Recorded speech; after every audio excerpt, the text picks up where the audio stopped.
अब सवाल यह है कि दोषियों को सजा, फिर भी मामला दोबारा से क्यों उछला है। उर्मिला सनावर नाम की एक महिला ने सनसनीखेज दावा किया है और केस में कुछ वीआईपी लोगों को बचाने का इस महिला ने आरोप लगाया। उर्मिला सनावर के कुछ ऑडियो वीडियो भी वायरल हुए। उर्मिला के आरोपों के बाद आम लोगों का गुस्सा फूट पड़ा और उत्तराखंड के जिलों में न्याय की मांग को लेकर प्रदर्शन लगातार हो रहा है। अंकिता के परिवार ने भी निष्पक्ष जांच की मांग उठाई है। उत्तराखंड सरकार ने सीबीआई को पूरे मामले की जांच सौंप दी है, लेकिन उसके बाद भी परिवार का ये कहना है कि जल्द से जल्द जांच पूरी हो, जिससे ये साफ हो सके कि आखिर अंकिता मर्डर केस में कौन असल दोषी है, किसकी वजह से अंकिता की जान गई। ऋषिकेश से इस वक्त हमारे साथ साहिल जुड़ रहे हैं। साहिल, ऋषिकेश में ही वो रिजॉर्ट था जिसमें अंकिता काम करती थी और वहीं से ले जाकर उसको नहर में धक्का देके उसकी हत्या कर दी गई, लेकिन सवाल वही बना हुआ है कि आखिर कौन वो सफेद पोश है जिसे बचाने की कोशिश हो रही है।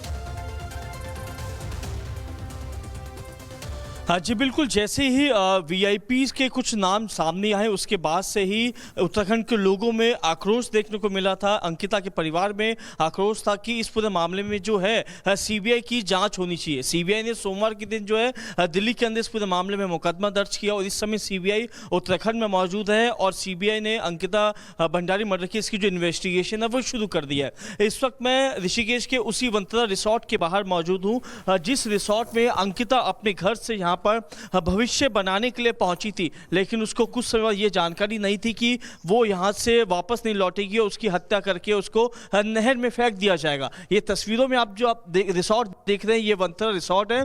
इसी रिसोर्ट में अंकिता भंडारी यहाँ पे काम करती थी और लगातार यहाँ पे अपने परिवार वालों से बातचीत करती थी, लेकिन जैसे ये इंसिडेंट सामने आता है उसके बाद उत्तराखंड के लोगों में इतना आक्रोश था कि एक उत्तराखंड की बेटी की हत्या की गई, उसी के विरोध में लोग यहाँ पर पहुंचते हैं और वंतरा रिसोर्ट में तोड़फोड़ करते हैं और उसके बाद से इस पूरे रिसोर्ट पे ताला मार दिया गया और लोगों को यही था कि हाँ, इसमें पुलिस जो है कहीं किसी को बचाने की कोशिश कर रही है, इसलिए सीबीआई जाँच की मांग की जा रही थी। और फिलहाल जो है सीबीआई इस पूरे मामले में जो है जांच कर रही है, पूरे केस को टेक ओवर किया जा चुका है। इसके अलावा जो दस्तावेज इससे जुड़े, चाहे वो सीसीटीवी फुटेज है, चाहे वो वीडियोस हैं, चाहे वो कुछ जो एविडेंस है, वो सारे जो डिटेल्स हैं वो सीबीआई की टीम जो है वो पुलिस से अपने पास सीज करेगी। उसके आधार पे ही आगे की जो इन्वेस्टिगेशन है वो शुरू की जाएगी, क्योंकि पूरी जो कहानी है वो इसी वंतरा रिसोर्ट से शुरू हुई थी और माना जा रहा है कि जल्द ही सीबीआई की टीम जो है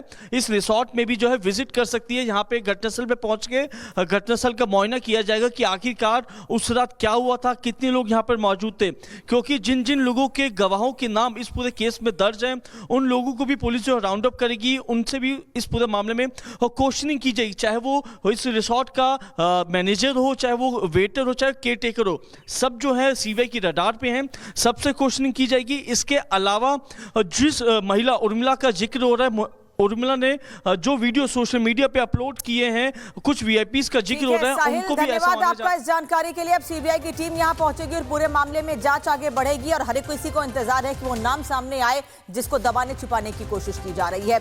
बढ़ते आगे मध्य प्रदेश से खबर आपको बताते हैं, जहां महिलाओं की सुरक्षा एक बार फिर चिंता का विषय बन गई है और कानून व्यवस्था सवालों के घेरे में है। एक तरफ राजधानी भोपाल में कार में नाबालिग छात्रा से पहले दर्दगी की गई और फिर धर्मांतरण का दबाव बनाया गया, तो वहीं सागर जिले के सरकारी हॉस्टल में 12 साल की बच्ची के साथ महीनों तक दुष्कर्म होता रहा, जिसके बाद कोर्ट में पेशी के दौरान आरोपी को वकीलों ने जमकर पीटा। पुलिस आरोपी को पेशी के लिए कोर्ट लेकर पहुंची थी, लेकिन यह तस्वीर देख लीजिए, वकीलों का गुस्सा साथ में आसमान पर था। इसके बाद वकीलों ने उसे घेर कर, यानी आरोपी को घेर कर जमकर पीटा।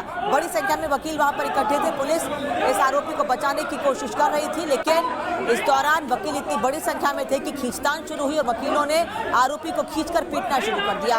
आप देख रहे हैं कि एक तरफ इस आरोपी को ले जाकर उसकी पिटाई की जा रही है, तो पास में कुछ और वकील वहां पर आते हैं और वो भी घेर कर आरोपी की पिटाई करनी शुरू कर देते हैं। ये दो तस्वीरें इस वक्त आपको दिखा रही हैं, वो रेप का आरोपी जिसे पुलिस ने गिरफ्तार कर लिया है, और ये दूसरी तस्वीर इस वक्त आप देख रहे हैं जहां कोर्ट में पेशी के दौरान वकीलों ने जमकर आरोपी की पिटाई कर दी।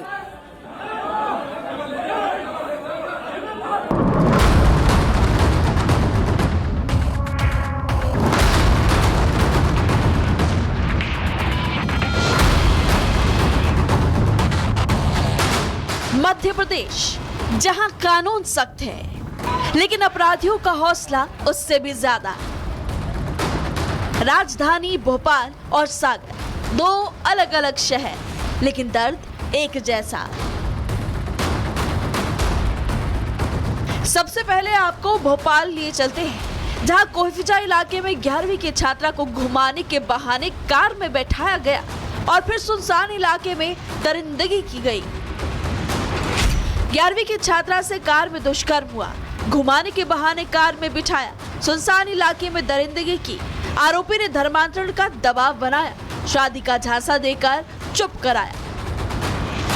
पुलिस के मुताबिक आरोपी की पहचान सहेली के जरिए हुई थी।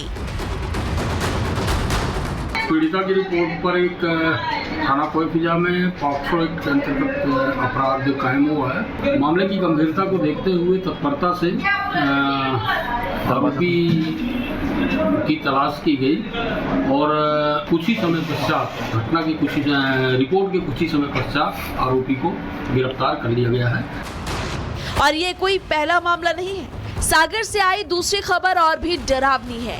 सागर जिले के खुरई में सरकारी आदिवासी हॉस्टल, जहां सुरक्षा का दावा था, वही 12वीं की छात्रा के 7 महीनों तक दुष्कर्म होता रहा। 12 साल की छात्रा से दुष्कर्म। आरोपी हॉस्टल में सब्जी देने आता था, जबरन कमरे में घुसा, जान से मारने की धमकी दी। 2 महीने तक पीड़ित के साथ दुष्कर्म किया। 4 महीने बाद राज खुला, पीड़िता 3 महीने की गर्भवती है। सवाल है, हॉस्टल में वार्डन थे, चौकीदार थे, फिर इतने लंबे समय तक अपराध कैसे चलता रहा? अब बच्ची भोपाल के हमीदिया अस्पताल में भर्ती है। पुलिस इस पूरे मामले की जांच कर रही है।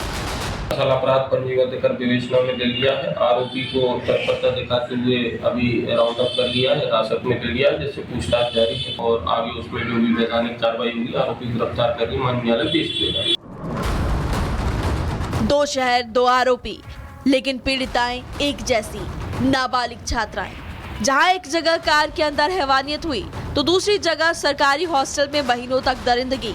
ये सिर्फ 2 खबरें नहीं, मध्य प्रदेश के सिस्टम पर बड़ा सवाल है। जहां नाबालिग को डराकर चुप कराया जाए, जहां हॉस्टल में बच्चियां महफूज ना हो, तो सवाल गिरफ्तारी से ज्यादा जवाबदेही का है। Bureau report, Republic Bharat. अब सवाल यह है कि दोषियों को सजा, फिर भी मामला दोबारा से क्यों उछला है? उर्मिला सनावर नाम की एक महिला ने सनसनीखेज दावा किया है और केस में कुछ वीआईपी लोगों को बचाने का इस महिला ने आरोप लगाया।